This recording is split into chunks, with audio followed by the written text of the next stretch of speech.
Google ternyata diam-diam sudah menyiapkan agar kita semua itu jadi nggak bisa download Android app kalau developernya nggak terverifikasi oleh Google. Jadi artinya kalau Anda itu mau download APK-APK yang nggak masuk lewat Play Store, itu kemungkinan jadi nggak bisa.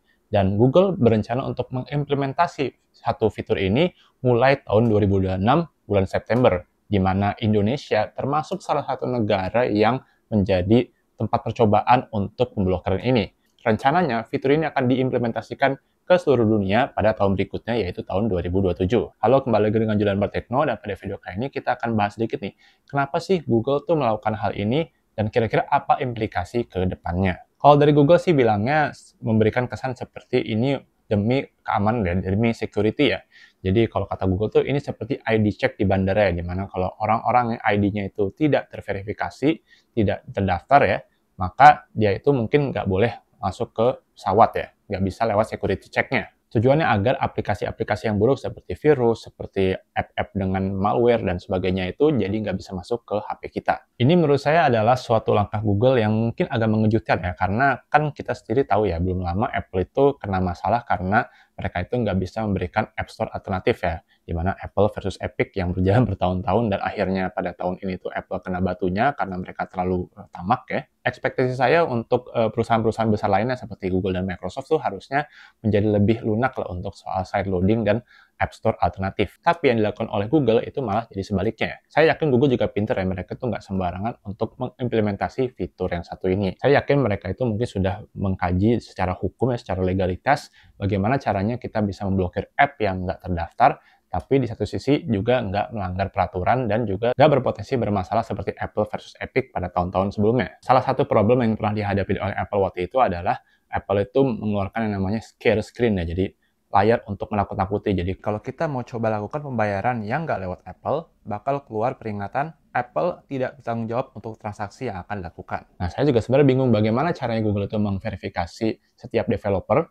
Nah, kalau dari Play Store harusnya sih jelas ya. Jadi sebelum app itu masuk, pasti aplikasi akan direview dulu oleh Google, bagaimana developernya, apakah oke, dan sebagainya. Nah, sementara bagaimana untuk aplikasi-aplikasi yang mungkin ada di App Store lain, jadi toko aplikasi lain yang ada di Android tapi bukan Play Store, nah itu juga kita belum tahu bagaimana. Indonesia juga menjadi salah satu negara yang jadi bahan uji coba Google ya, selain Brazil, Singapura, dan Thailand. Mungkin jadi kalau tahun depan ya sudah diaplikasikan side loading itu jadi diblokir, Google akan lihat dulu nih bagaimana reaksi dari para pengguna Android di Indonesia. Bisa jadi negatif karena yang biasa download APK-APK di luar sana, yang di kita Google search habis itu download APK, jadi pada marah-marah karena jadi nggak bisa sekarang.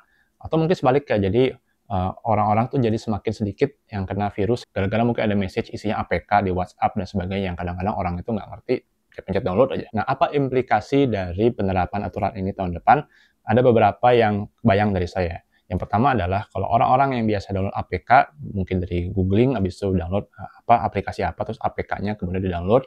Ini saya juga nggak tahu mereka itu legal atau enggak ya, tapi mungkin ada juga aplikasi-aplikasi yang legal, tapi dia tuh tidak masuk dalam Play Store. Nah, ini jadi kemungkinan nggak bisa gara-gara mungkin aja developernya nggak teridentifikasi oleh Google. Sehingga siap-siap ini yang punya Android dan biasanya download APK, ini jadi bakal nggak bisa. Yang kedua ini menjadi concern lebih untuk saya, karena orang-orang yang biasa nge-develop app untuk Android kan tentu saja kita perlu ngetes aplikasi tersebut di berbagai HP ya.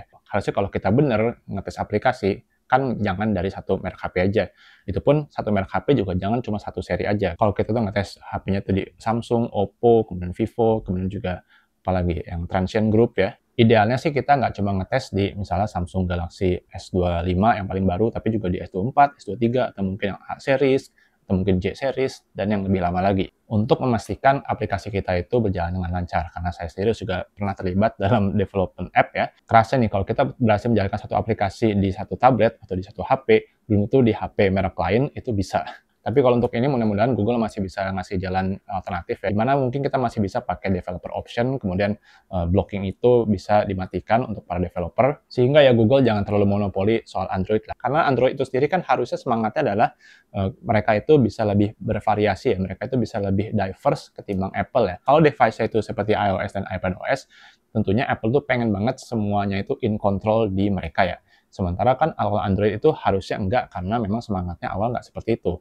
Ya kita lihat zaman dulu terutama kita tuh punya custom launcher, kita punya berbagai modifikasi OS, dulu custom ROM dan sebagainya. termasuk juga side loading ya, dimana kalau kita tuh pengen bisa menginstal aplikasi sendiri dari luar Play Store juga harusnya bisa. Jadi bisa dibilang Android itu adalah kebebasan. Tapi memang belakangan ini nggak bisa dipungkiri, Google itu pengen makin ke sini itu Android itu seperti iOS ya. Apa-apa jadi dikontrol oleh Google demi experience yang lebih bagus katanya. Dan hal ini juga bisa jadi membuat keributan tersendiri untuk para developer yang memutuskan untuk nggak publish di Play Store ya, Play Store punya Google, tapi di App Store alternatif yang ada di Android ya. Misalkan Samsung punya sendiri kan, kemudian juga Oppo, saya nggak tahu, sepertinya punya sendiri juga, dan tentunya masih banyak yang lain yang punya sendiri. Nah, apakah kalau kita tuh misal install aplikasi dari Samsung Store yang mungkin nggak ada di Play Store, developer ini sudah terverifikasi di Samsung Store tapi belum terverifikasi di Play Store Google, apakah menjadi masalah ya? Bisa jadi ini merusak experience aplikasi-aplikasi alternatif dari Play Store karena ya mungkin Google lebih lambat verifikasinya. Jadi ini memaksa user supaya berpikiran, oh ya lebih baik kita kalau install apa-apa dari Play Store aja deh karena udah pasti jalan. Ini menurut saya adalah sesuatu yang menarik untuk dipantau dan kita akan lihat tahun depan bagaimana implementasi dari Google. Nah, bagaimana menurut kalian? Apakah kalian setuju atau nggak setuju dengan pemblokiran side loading dari Google? Silahkan tinggalkan di kolom komentar saja dan terima kasih telah menonton.